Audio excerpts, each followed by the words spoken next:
Bismillahirrahmanirrahim. Assalamualaikum warahmatullahi wabarakatuh. Selamat siang, salam sejahtera bagi kita semua. Terima kasih kepada mahasiswa KIK Angkatan 25 untuk mata kuliah perbandingan hukum Indonesia pada pertemuan kedua.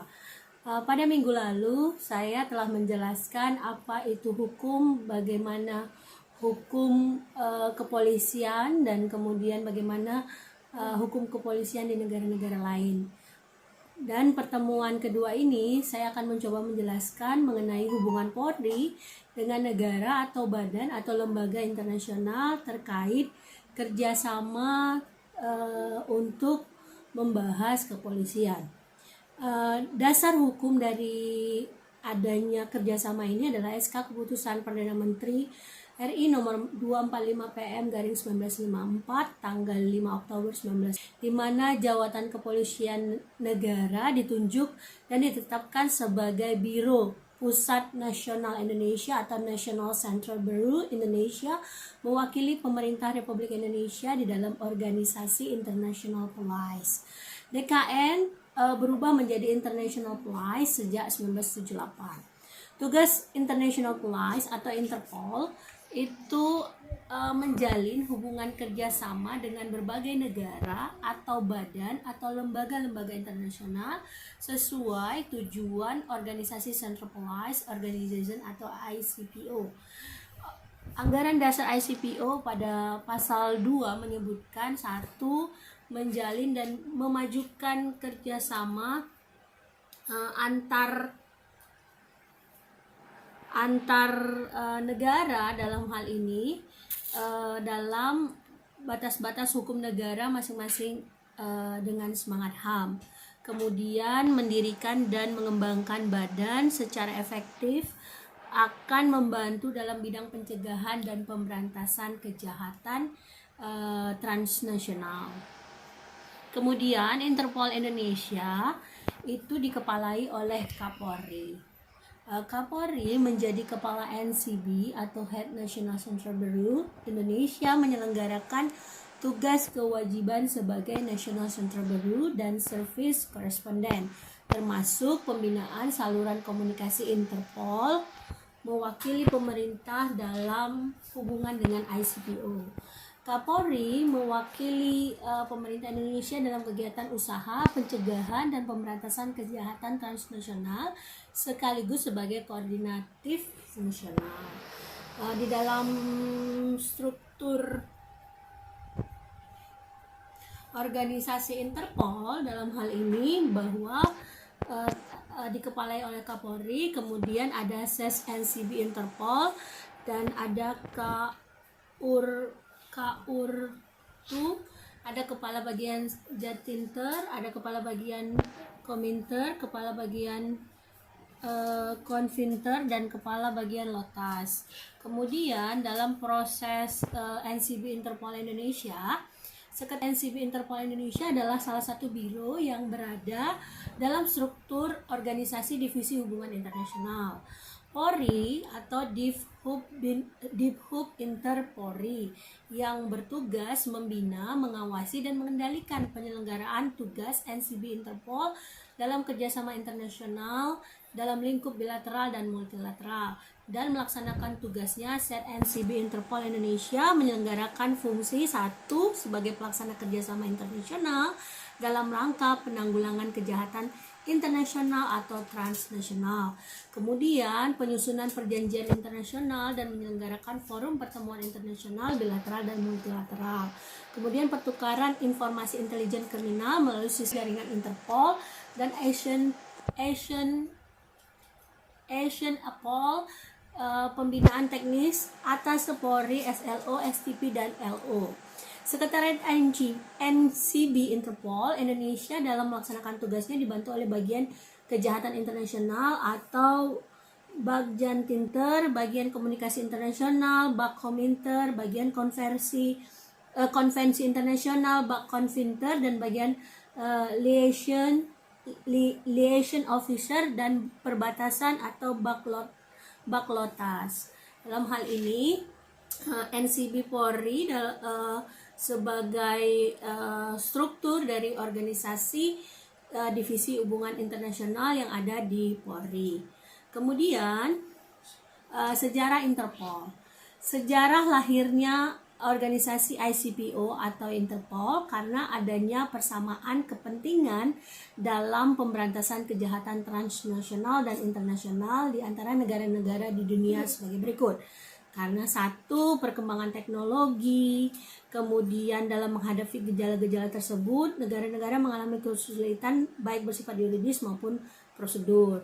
Kemudian untuk mengatasi permasalahan tersebut, beberapa negara Eropa menyelenggarakan Kongres Polisi Reserse Internasional pertama di Monaco tahun 1914 dan menghasilkan kesepakatan untuk membentuk suatu badan kepolisian.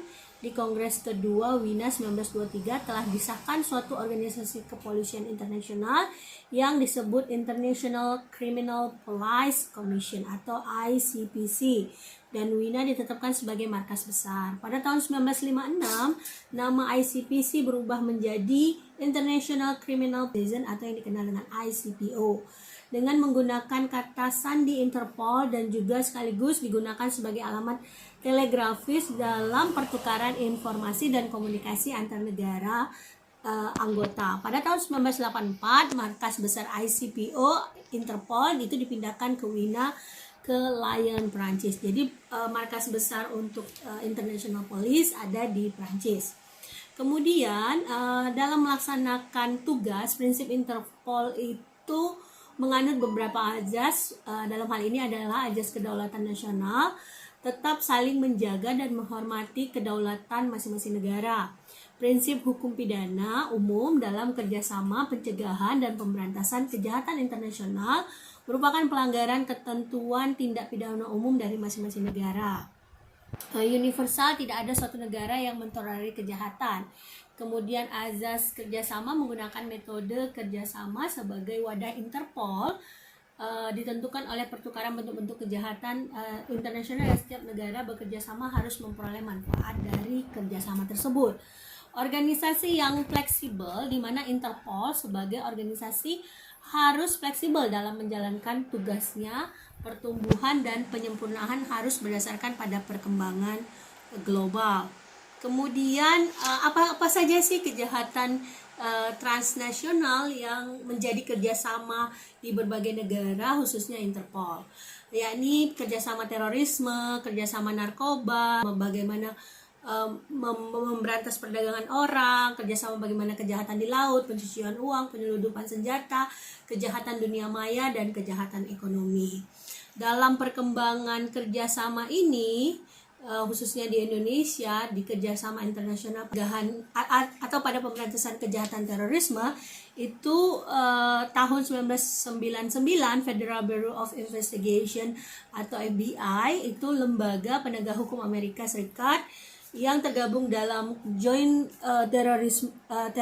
Terrorism Task Force telah melakukan investigasi terhadap orang-orang maupun organisasi yang menyediakan peralatan bagi kelompok Liberation Tiger of Tamil Eelam. Jadi waktu itu kondisinya antara Indonesia dengan Interpol FBI di Washington pada tanggal 25 Agustus 2006, di mana menginformasikan kepada imigrasi tentang permintaan bantuan pelacakan terhadap Pater Pan Tafaraza. Dengan informasi tersebut, pada tanggal 4 Januari 2007, imigrasi Bandara Soekarno-Hatta berhasil menangkap Partepan Tafaraja yang selanjutnya diserahkan kepada tim penyidik Densus 88 Barreskrim Polri didampingi petugas NCB Interpol Indonesia untuk dilakukan pemeriksaan lebih lanjut guna mengungkap kemungkinan tersangka memiliki jaringan perdagangan gelap senjata api atau terlibat tindak pidana lainnya di Indonesia.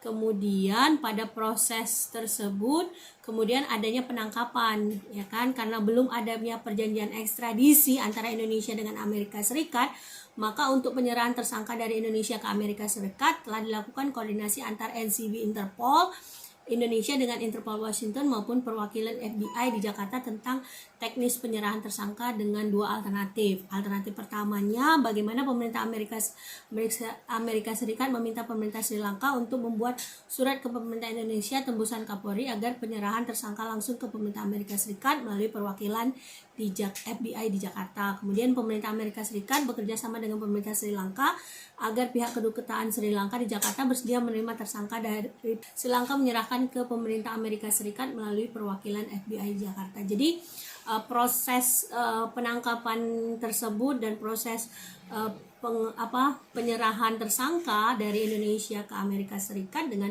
upaya adanya kerjasama antara Interpol Interpol Indonesia dengan NCB Interpol Washington atau FBI dalam hal ini dalam proses diplomasi maupun proses, karena kita tidak ada ekstradisi antara Indonesia dengan Amerika Serikat. Dari hasil koordinasi antara NCB Interpol Indonesia, FBI dan pemerintah Sri Lanka disepakati dipilih adalah alternatif pertama, di mana pemerintah Amerika Serikat dan meminta pemerintah Sri Lanka untuk membuat surat ke pemerintah Indonesia tembusan Kapolri agar menyerahkan tersangka ke pemerintah Amerika Serikat melalui perwakilan FBI di Jakarta. Kemudian dalam hal adanya melihat bagaimana sih peraturan kerjasama yang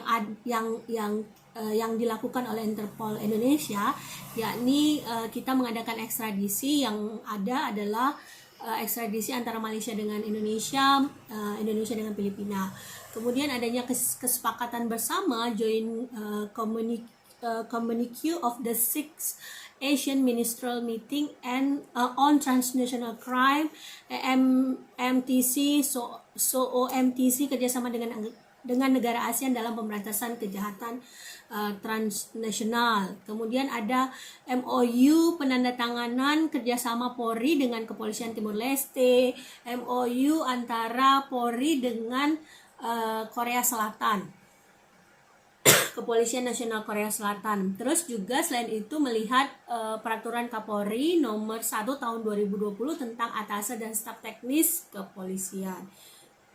Jadi dasar-dasar hukum atau apa sih yang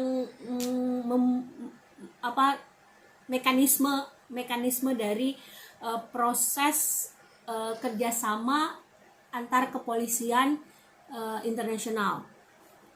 Oke, selanjutnya dalam hal ini saya menugaskan kepada seluruh mahasiswa untuk dapat mengisi untuk dapat mengisi soal yang telah saya share ke Google Form, dan silakan Anda menjawab dan kemudian dikirimkan kembali ke saya. Sumber bacaan dari materi ini yaitu Abdul Muiz DKK 2021 Hukum Kepolisian dan Kriminalitas,